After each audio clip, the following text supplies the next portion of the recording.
फिर से एक बार शिवपाल यादव और केशव प्रसाद मौर्य में ठन गई है। इस बार केशव प्रसाद मौर्य के परिवार वाले बयान पर शिवपाल यादव ने पलटवार करते हुए कहा कि यूपी की जनता जानती है असली गुंडे माफिया कौन है। उन्होंने आरोप लगाया कि बुलडोजर से कानून का गला घोटने, किसानों पर लाठियां बरसाने, जमीन कब्जाने, बेरोजगारी और भ्रष्टाचार बनाने वाले लोग मौर्य के परिवार में हैं। शिवपाल ने कहा कि सैफई परिवार ने अस्पताल, स्टेडियम, नौकरियां और विश्वविद्यालय दिए, जबकि बीजेपी ने सिर्फ नफरत, महंगाई और जंगल राज दिया। यूपी विधानसभा सत्र में भी फतेहपुर मकबरे विवाद की गूंज सुनाई दी। विधानसभा में नेता प्रतिपक्ष माता प्रसाद पांडे ने फतेहपुर की घटना पर कार्य स्थगन प्रस्ताव के तहत चर्चा की मांग करते हुए आरोप लगाया कि सरकार सुनियोजित तरीके से प्रस्ताव को टाल रही है ताकि मुद्दों से बचा जा सके। उन्होंने कहा कि फतेहपुर में सांप्रदायिक सौहार्द बिगाड़ने की कोशिश हो रही है और सरकार को इस पर संज्ञान लेना चाहिए। संसदीय कार्य मंत्री सुरेश खन्ना के जवाब से असंतुष्ट होकर सपा विधायक वेल में धरने पर बैठ गए। इस बीच फतेहपुर मामले में पुलिस ने बड़ा एक्शन लिया है। पुलिस ने तोड़फोड़ और आपत्तिजनक नारेबाजी के मामले में 10 नामजद और सैकड़ों अज्ञात लोगों पर गंभीर धाराओं में केस दर्ज किया है। बता दें कि इस घटना पर सपा प्रमुख अखिलेश यादव और बसपा चीफ मायावती सहित कई नेताओं ने योगी सरकार को कानून व्यवस्था में फेल बताया और सांप्रदायिक माहौल बिगाड़ने की साजिश का आरोप लगाया है। फिर एक बार सपा की शेरनी इकरा हसन ने आरएसएस और बीजेपी पर बड़ा हमला बोला है। उन्होंने कहा कि उन्हें लोकतंत्र पर पूरा विश्वास है जो आरएसएस के आने से पहले से है और आगे भी रहेगा। उनका आरोप है कि वर्तमान सत्ताधारी अपनी नाकामी छुपाने के लिए भ्रामक बयान दे रहे हैं। उन्होंने सरकार को वोट के चोर बताते हुए कहा कि ये सरकार चोरी के वोटों के आधार पर बनी है। उन्होंने चुनौती दी कि इस आरोप का सरकार और चुनाव आयोग को खुलकर खंडन करना चाहिए। क्रिकेटर आकाशदीप पर लखनऊ आरटीओ ने बड़ी कार्रवाई की है। आरोप है कि डीलरशिप ने बिना रजिस्ट्रेशन, एचएसआरपी और थर्ड रजिस्ट्रेशन मार्क के टोयोटा फॉर्च्यूनर डिलीवर की। जांच में पता चला कि वाहन का रोड टैक्स और रजिस्ट्रेशन अधूरा है, फिर भी वो सड़क पर चल रहा था। डीलरशिप का लाइसेंस 1 महीने के लिए निलंबित कर 14 दिन में स्पष्टीकरण मांगा गया है। आकाशदीप को वाहन उपयोग प्रतिबंध नोटिस भेजा गया है और वहीं विभाग ने कहा है कि मशहूर हस्तियां द्वारा नियम तोड़ना गलत संदेश देता है और कानून सब पर समान रूप से लागू होता है। कानपुर में फिर एक आजियो कांड ने सबका ध्यान खींचा है, जो कथित तौर पर जिला समाज कल्याण अधिकारी शिल्पी सिंह का बताया जा रहा है, जिसमें वो डीएम के बारे में अपशब्द कहती हुई सुनाई दे रही हैं। हालांकि उन्होंने आवाज अपनी होने से इनकार किया है। इससे पहले जून में छात्रवृत्ति घोटाले में शिल्पी सिंह और एक पटल बाबू को एसीएम 3 की जांच में दोषी पाया गया था, जिस पर डीएम ने कार्रवाई के लिए पत्र लिखा था। इससे पहले भी सीएमओ डॉक्टर हरिदत्त नेमी का विवादित ऑडियो वायरल हो चुका है। मेरठ में किसान कमिश्नरी के बाहर लगातार 2 दिनों से धरने पर बैठे हैं। उन्होंने कमिश्नरी जाने वाले रास्तों को ट्रैक्टर लगाकर बंद कर दिया है। किसानों का कहना है कि गन्ना भुगतान में देरी, स्मार्ट मीटर से जुड़ी दिक्कतें और खाद की कमी जैसी समस्याओं का समाधान नहीं हो रहा है। प्रशासन से कई बार शिकायतों के बावजूद कोई ठोस कार्रवाई नहीं हुई,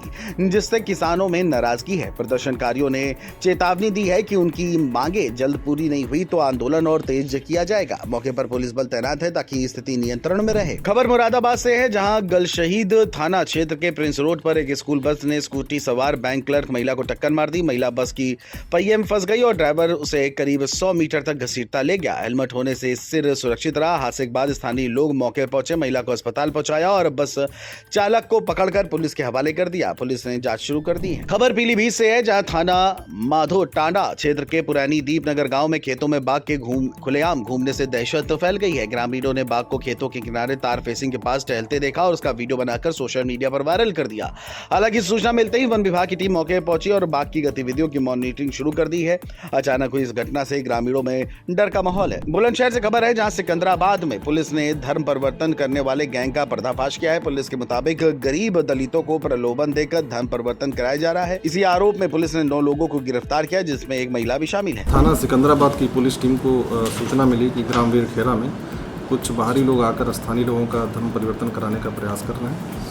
इस सूचना के आधार पर कुल 9 लोगों को गिरफ्तार कर हिरासत में लेकर पूछताछ की गई और इनके द्वारा यह बताया गया कि वे आसपास के जनपदों में घूम फिरकर ईसाई धर्म का प्रचार प्रसार करते हैं और स्थानीय लोगों को जो है रुपए का प्रलोभन देकर ईसाई धर्म में परिवर्तन कराते हैं। फिलहाल पुलिस अब फंडिंग और नेटवर्क के बारे में जानकारी जुटा रही है। बुलंदशहर से लोकमंच के लिए कादिम राजपूत की रिपोर्ट। बांदा पुलिस का बड़ा एक्शन देखने को मिला है, जहां पुलिस ने टप्पेबाजी और चोरी करने वाले अंतर जनपदीय गिरोह की 4 महिलाओं को गिरफ्तार किया है। इनके पास से 48,520 रुपए बरामद हुए हैं, जो हाल ही की घटनाओं में लूटे गए थे। सभी महिलाएं महाराष्ट्र की निवासी हैं और बांदा से नागपुर जाने वाली बस से आना जाना करती थी। बता दें कि ये महिलाएं खिलौने बेचने के बहाने गली गली जाकर घरों की रेकी करती थी और हाल ही में इन्होंने नगर में 2 वारदातें की थी। बांदा से नागपुर बस आती जाती है, उसी में इनका आना जाना होता है। ये खिलौने, कपड़े व अन्य छोटे गुब्बारे आदि बेचने के नाम पर ये भ्रमण में रहते हैं। आवश्यकता अनुसार टेम्पो और ये छोटे वाहनों में भीड़ भरे बाजारों में टप्पेबाजी घटनाओं का अंजाम देते हैं। फिलहाल पुलिस गिरोह के बाकी सदस्यों की तलाश कर रही है।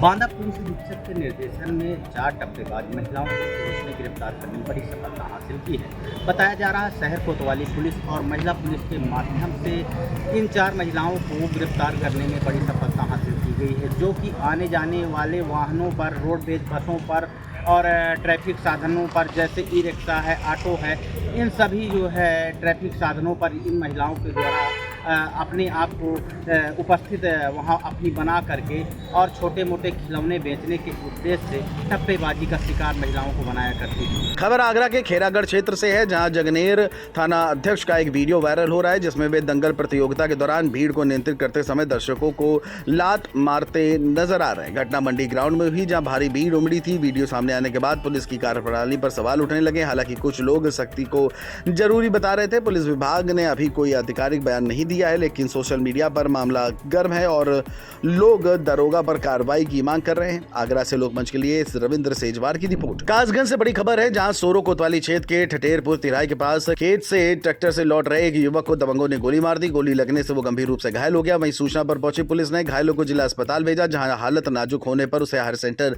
रेफर कर दिया गया है। घटना पुरानी रंजिश के चलते गांव के ही नामजद लोगों ने अंजाम दी है। वारदात के बाद इलाके में सनसनी फैल गई और पुलिस मामले की जांच कर कार्रवाई में जुटी है। कासगंज से लोकमंच के लिए जुम्मन कुरैशी की रिपोर्ट। बदायूं में तेज रफ्तार का कहर देखने को मिला, जहां कल्याण नगर निवासी लेखपाल राजा सक्सेना अपने 3 दोस्तों के साथ बर्थडे पार्टी मनाकर लौट रहे थे। तभी थाना सिविल लाइंस क्षेत्र में ARTO ऑफिस के पास उनकी कार तेज रफ्तार में स्वागत द्वार से टकरा गई, जिससे कार के परखच्चे उड़ गए। हादसे में 3 लोगों की मौके पर ही मौत हो गई, जबकि एक युवक गंभीर रूप से घायल हुआ है और उसका मेडिकल कॉलेज में इलाज चल रहा है। वहीं पुलिस आगे कार्रवाई में जुट गई है। बदायूं से लोकमंच के लिए सौरभ शर्मा की रिपोर्ट। खबर जौनपुर के शाहगंज नगर से है, जहां बीजेपी मंडल अध्यक्ष चिंताहरण शर्मा और भाजयुमो मंडल अध्यक्ष धीरज पाटिल के नेतृत्व में भव्य तिरंगा यात्रा निकली।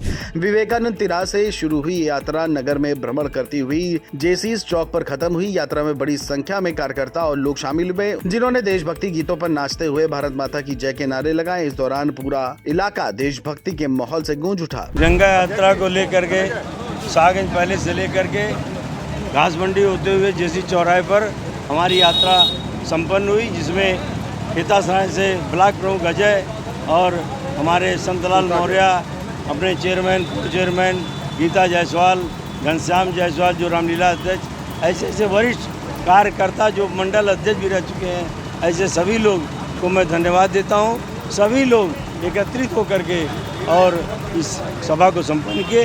धन्यवाद। तिरंगा यात्रा का मेन उद्देश्य है कि नौजवानों के में यह भावना जागे कि हमें अपने राष्ट्र का सम्मान करना है और तिरंगे का सम्मान करना है।